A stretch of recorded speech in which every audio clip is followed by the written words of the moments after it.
What's up guys, Mr. Audio here, and welcome back to another video. If you aren't already, hit that subscribe button and smash that notification bell because I'm doing this here all the time. Alright, so this video is about Melodyne, specifically tuning, time aligning, and editing little things about your vocal performances in Melodyne. And I'm going to show you how to edit vocal stacks. We're going to just work on one chorus of one song that I worked on. See, I searched my hard drive through all of my old songs and seeing which one would be a good Melodyne tutorial. And I tried to rework the vocals on this and made it to where I could show you guys some techniques in Melodyne. I'm going to go over most of the tools and how to use them and some shortcuts that'll really make workflow a whole lot faster. All right, let's get into it. All right, so I stripped everything back to just the Melodyne. We're just going to work on just the chorus of this song. Let's give it a listen before we go into Melodyne and see what's up. All right. But I get up. You can see me hit the ground. But I get up. You think you can keep me down. But I get up. All right, that sounds good. If you've noticed, I have these vocals all panned hard left and hard right. So let's go into Melodyne and see what's going on. All right, so as you can see, I have these 5 tracks. Let me show you a few shortcuts to speed up your workflow. So when you click on something, you can go ahead and click on a track. Then you can hit Shift and click on the bottom track. It'll select all of the tracks, just like you would on your computer when you're selecting. And as you can see, some work definitely needs to be done with this track here.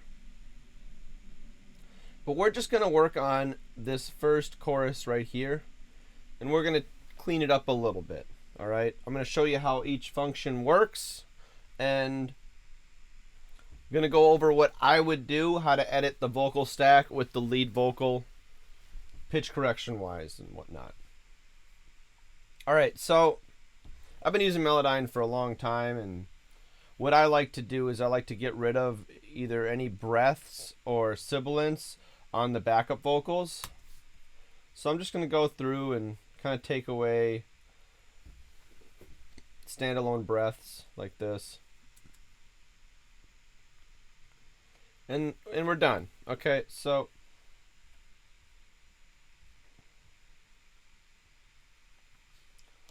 now I'm going to grab the pitch tool. So let me go over the tools quick and explain what they all are. So you got your pitch tool, your pitch modulation tool, and your pitch drift tool. So your pitch tool can move the notes up and down. Your pitch modulation tool moves the modulation of the pitch. Now, you can get some pretty cool and interesting auto-tune sounds by messing with this. Your pitch drift, basically, the pitch drift just controls how fast your pitch drifts into the next note, whether it be up or down. Now your formant, everybody knows what formants do. They either make you sound like a chipmunk or a monster.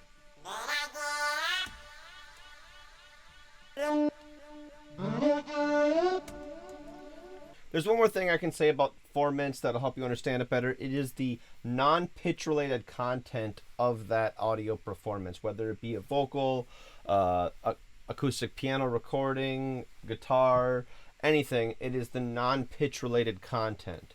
So basically just the overall tone quality of it. And it's that simple. Now you got your amplitude tool, which does exactly what it says it's going to do. It either raises or... The fade tool is actually pretty cool, because if you got like... If you want to delete certain like words like this, just delete this and have like re-emphasize some unisons on these couple words, you can fade them in by using the fade tool, so it's not just so abrupt. I wouldn't fade both of those in. I would just fade these in like this. And you can just select them all. If you just select, it selects all the notes in that pile there. So let's undo all that. So this is your time tool. This is going to fix your timing. And I have tricks to show you how to do that. So immediately when you want to fix your timing, you're going to want to hit your time grid over here. You're going to want to uncheck active, because as you know, vocals don't always land on the grid. They're sometimes in the middle of the grid based on how you pronounce it and where the word starts. I like to view it on 16ths. It's just easier that way. 30 seconds is just too much going on. In pitch grid, you can use chromatic snap or key snap. What I would do is if I were you, if you don't know what key your song is in, you can take your music, put Melodyne on your music bus or your beat, whatever you may have playing at the time, and then you can just do this. Hit transfer and hit play. But I get up. You can see me hit the ground. But I get up. You think you can keep me down. But I get up. Alright, so once you have that in there, you can go into it and select all, which just Command A. And then I'm going to go in here, and it is already selected polyphonic decay, so I'm going to analyze the chords.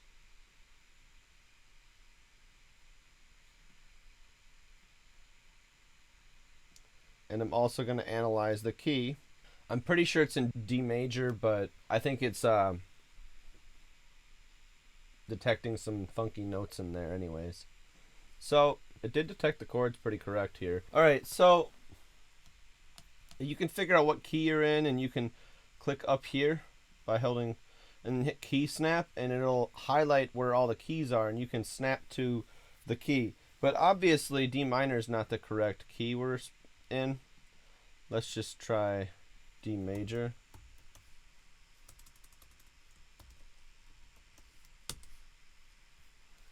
And now look what we get.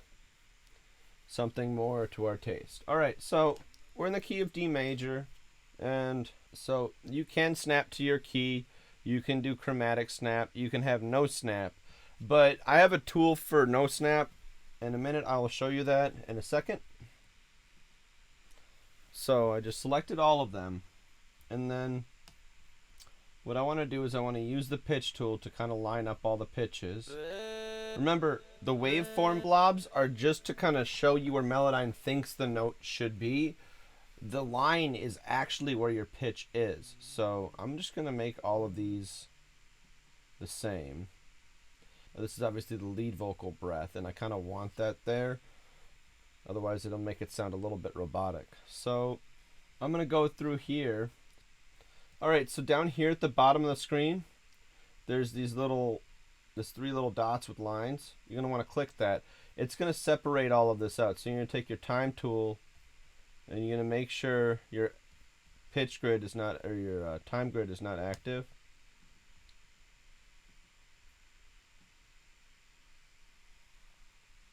And you're just going to line everything up like so. And you want to make it really, really tight, because I've had the best results when I make every performance really, really tight, and then use Melodyne's tools to vary the performance. So that looks good right there. That's looking good.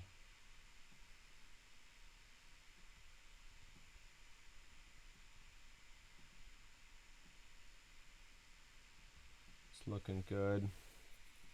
And so this one right here, I actually have a trick here. So we're going to move this just like that. And then boom. Grab your time tool again. Make sure everything is the same length and ends at the same time. So you're going to want to make everything really, really uniform, alright? So that when you collapse it, it looks like this. Notice how all the lines are following each other except for this guy right here. So what we're going to do with this guy is we're going to use 2 tools here. So we're going to use the pitch drift tool.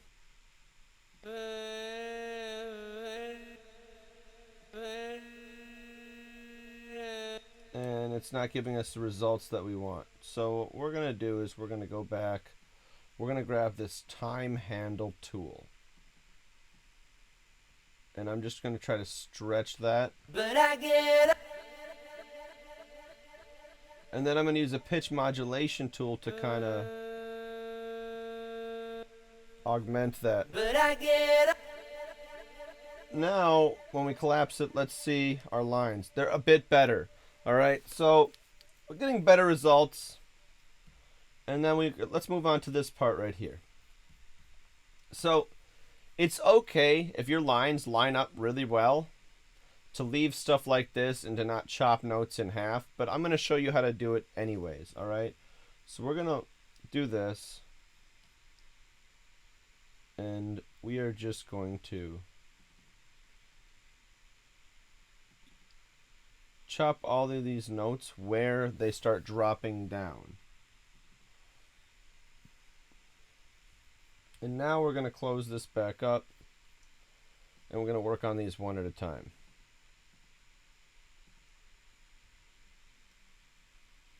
The lead vocal, it looks like that. Let's make that one look like that too. So you can hit the gray blob right here to line stuff up, to not touch it and to not mess with it. So I'm just kind of lining it up with everything. And then obviously I want to take the lead vocal and put that like this. You're going to want to double click them back into place. And then if you just click this orange little blob over here, it'll switch them back again. So you're just going to go through and kind of make sure they all match up, and then line each individual one. I know this is tedious work, but you know, this is going to get you the best results. I've never had better results from just lining stuff up.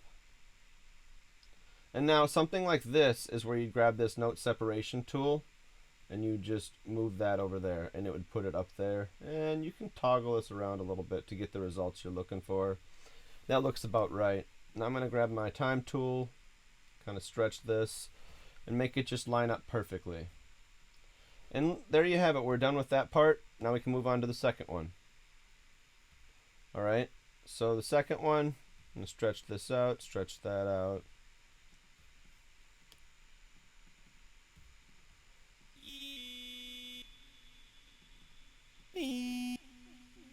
You can see.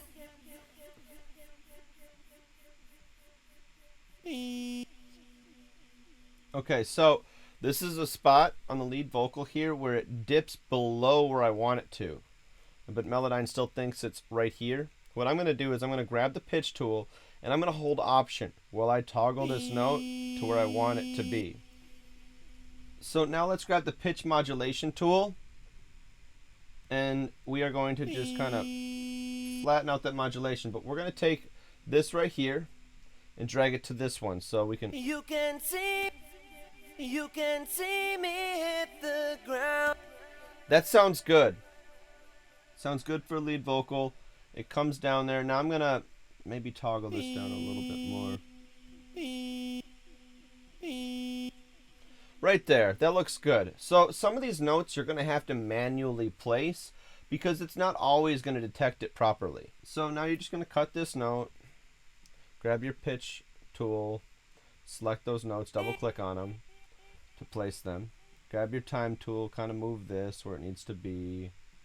Move this where it needs to be. Now we're going to go look at the line on the other one for this. Okay, it does similar things. So what we can do is we can use our note separation tool and chop this.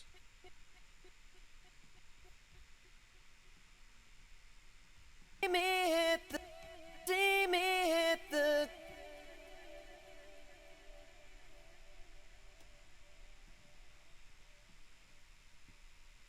And you don't want to mess with the lead vocal. You want to move the backup vocals.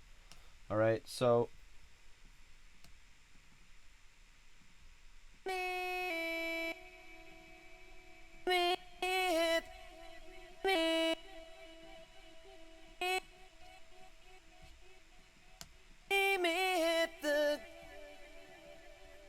all right, so as you can see, as I'm going through, I'm cleaning up the vocals.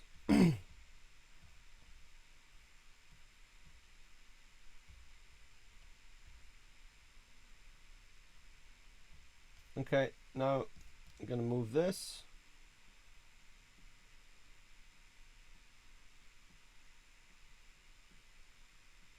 Ground, but I get the ground,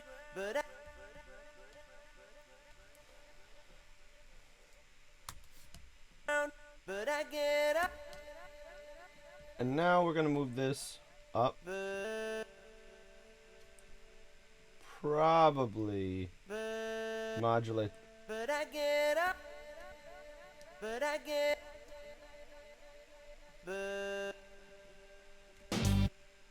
Ah, lost my place. I get up, but I get up, Now we're gonna listen to both of them. but I get up, but I get.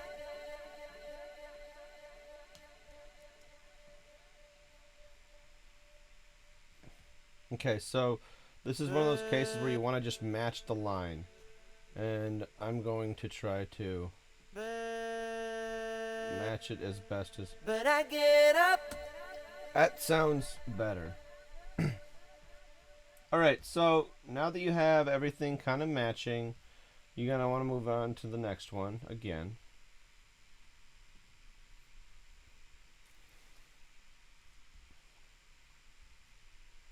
Like I said, it moves pretty fast once you know what you're doing and you've had some practice with everything. So it doesn't take that long to get good at Melodyne. It really doesn't. It just takes a little bit of time to learn how to use the tools appropriately for the task you're doing. Because if you use the wrong tool, it will sound bad. Just like if you use the wrong tool in Photoshop, it might do the job, but it might look weird.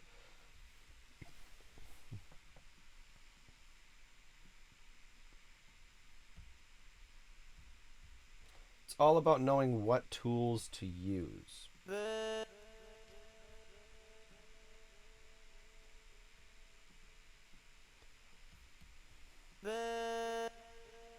But I get up.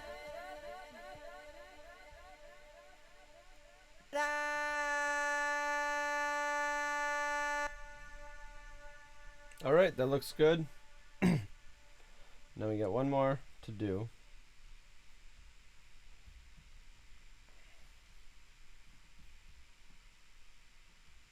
And then there is one thing I'm going to show you that I saved in the last chorus of this song just to show you how to tackle something. Like, this happens a lot when you like get a more rasp in your voice. It may detect your voice in a lower octave than it actually is. In that case, you just want to keep in mind what note you're singing at the time and just try to put it on that note. It doesn't matter really what octave it's in. It really just matters that it's on the right note. Sometimes you might have to tune them by ear. I've had to do that before. I do a lot of raspy takes on purpose where I'll rasp up my voice just to make that effect, and I'll put them on the sides.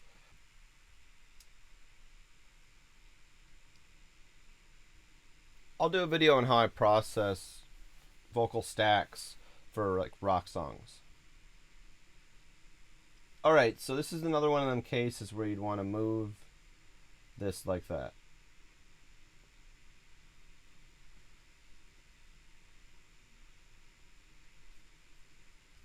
Alright, so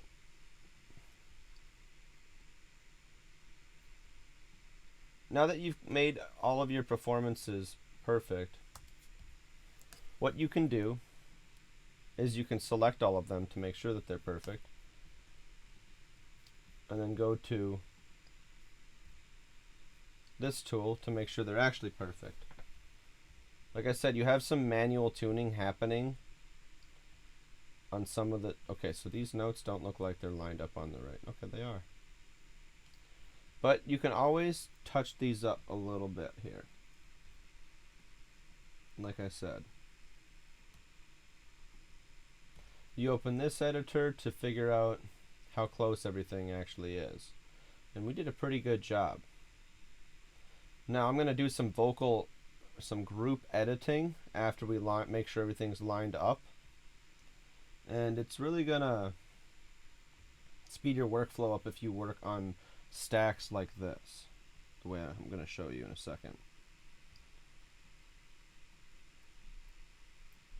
So something I've noticed over working on a lot of songs is when you have very sibilance heavy parts, you tend to get too much of that up when you're boosting the high end. So I found a method using Melodyne to de-ess the vocals by just turning the sibilance down using the sibilance tool. So we're going to try that now on this part right here. So I want you to select just the vocal stack, go like this, and then grab your sibilance tool and just lower the sibilance of that. Not too much because it will sound unnatural. Then grab this, make sure you got your playing setting on group. Can see me hit the ground. And see, now that S wasn't overpowering, it was nice, it was clean, and the lead vocal still has that strong S there. Alright, so collapse it back up. Now we're going to go over to the second chorus, and I'm going to show you some Melodyne detection problems, and by that you'll see what I mean. So there's some stuff happening right here. This one, it detected kind of weird, so let me find it.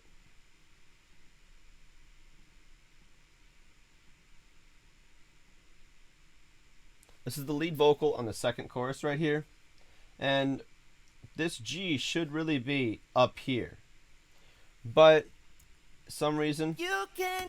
because it was a little raspy, it detected it in the lower octave. Now you can usually hit this little wrench button up here and just double click this and it'll put it up there. You can keep me. But now you're gonna have to click this back, go to your pitch tool, and then double click on that because it's not gonna be in the right. Think you can keep me down. And now that part is fixed. Now we can do that for another part over here as well. Where is it? Oh, it's not in this vocal, it's in another vocal. Here it is. Okay, so another time where you can hit this and just double click here, and then it will detect it in the right spot. Now there are these other tools here. I have actually not used these tools before, so I'm not sure what they do. I've never actually had a note detection problem where I needed to do more than this. So if you know what those tools are, leave it down in the comments. I would like to know. I've been using Melodyne since 2008 and I've still have yet to use those or mess around with it. I'm usually just so engrossed in the work that I'm doing that I want to finish it. But yeah, I like editing vocals as a group. It really helps editing the whole lot at once.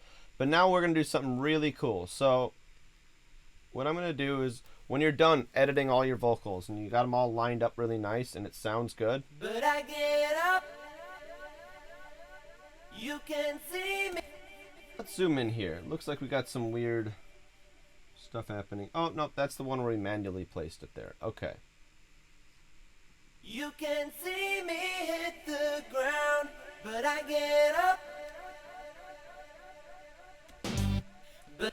Okay, so it sounds almost too good. So let's go to this edit here. Add random deviations. Now, when you're adding subtle pitch deviations and moderate pitch deviations, it doesn't really do much. Even the moderate just adds a little bit. But if you're looking for that really deep chorusy effect when you have a lot of unison singing in harmony with each other, what you want to do is you want to use the pitch drastic method because it's going to give a wider spread, it's going to sound bigger. And then you want to do a timing drastic random deviations as well. It's going to push it out, but it's going to be more... Basically, it's going to undo what you did in a way that's even across the whole board. So I kind of got the best results with this while still having a loose but tight performance. And this is why I do it this way now. But I get up. So you can hear some You little... can see me. So you can hear a little delay on the word up here. You can hear you hit the up a little bit late on this take right here specifically. So let's just listen to that again. But I get up. You can see me hit